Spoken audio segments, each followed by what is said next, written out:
যে ফল্টটার কারণে এই ভূমিধস হয়েছে বলে ধারণা করছি আমরা প্রাথমিকভাবে, সেটি কিন্তু অনেক নিচে হইতে পারে। এটা এমন হইতে পারে যে 1 কিলোমিটার নিচে থেকে হয়েছে। উদ্বোধনের আগেই ধসে গেল সড়ক। উদ্বোধনের আগেই লন্ডভন্ড কোটি টাকার সড়ক নির্মাণের কয়েকদিন পার হতে না হতেই ভেঙে কয়েক ফুট নিচে দেবে গেছে গাজীপুর সিটি কর্পোরেশনের কাশিমপুর ধনঞ্জয় এলাকার নতুন রাস্তা। পিচ ঢালাইয়ের রেশ কাটতে না কাটতেই রাস্তার এই কঙ্কালসার অবস্থা দেখে হতবাক এলাকাবাসী।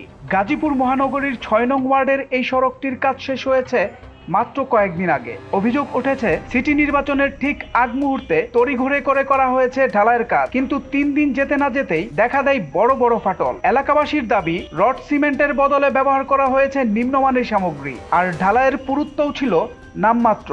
সরেজমিনে দেখা যায় কয়েক কিলোমিটার দীর্ঘ এই প্রকল্পের ধনঞ্জয়খালী অংশটি সবচেয়ে বেশি ক্ষতিগ্রস্ত। বড় একটি অংশ কয়েক ফুট নিচে দেবে যাওয়ায় ওই এলাকার মানুষের মধ্যে তৈরি হয়েছে তীব্র আতঙ্ক। ছোটখাটো যানবাহনের বদলে এখন পায়ে হাঁটাও এই রাস্তায় ঝুঁকিপূর্ণ হয়ে পড়েছে। অনিয়মের অভিযোগ উঠলেও দায় নিতে নারাজ কর্তৃপক্ষ। গাজীপুর সিটি কর্পোরেশনের প্রধান নির্বাহী কর্মকর্তা মোহাম্মদ সোহেল হাসান দায় চাপালেন প্রকৃতির উপর। ঠিকাদারের কোনো গাফিলতি আমরা প্রাথমিকভাবে মনে করি না। যেহেতু মনে করি না এই কারণে যে নদীর দুই পাশেই ভূমিধস হয়েছে। আপনারা দেখেছেন এই পাশে যতটুকুন জায়গা, ঠিক ততটুকুন জায়গা নদীর ওপারেও ভূমিধস হয়েছে। এতে করে প্রাথমিকভাবে আমাদের তথ্য উপাত্ত যেটুকুন আছে, ছবি আছে, সরেজমিনে আমরা আমাদের ইঞ্জিনিয়ার সাহেবরা যেটুকুন দেখেছেন, তাদের প্রাথমিক রিপোর্ট হচ্ছে এটি কোনো কারিগরি ত্রুটির কারণে হয়নি।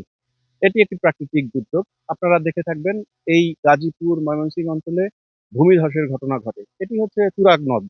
তুরাগ নদের পাড়ে এই জায়গাটিতে ড্রেজিং হয়েছে, গত বছরও ড্রেজিং হয়েছে।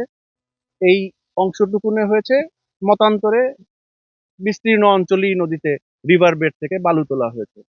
আমরা ধারণা করছি প্রাথমিকভাবে রিভার বেড হয়তো নিচে নেমে গেছে বা ওই জায়গাটাতে কোনো খাদের সৃষ্টি হয়েছে বলে এই জায়গাটিতে এই ধসের ঘটনাটি ঘটেছে। দুর্নীতি নাকি প্রাকৃতিক দুর্যোগ, কারণ যাই হোক না কেন জনগণের ট্যাক্সের কোটি কোটি টাকা এখন মাটির নিচে। এলাকাবাসীর দাবি, সঠিক তদন্তের মাধ্যমে এই কাজের সাথে জড়িত ঠিকাদার ও কর্মকর্তাদের দৃষ্টান্তমূলক শাস্তি নিশ্চিত করা হোক।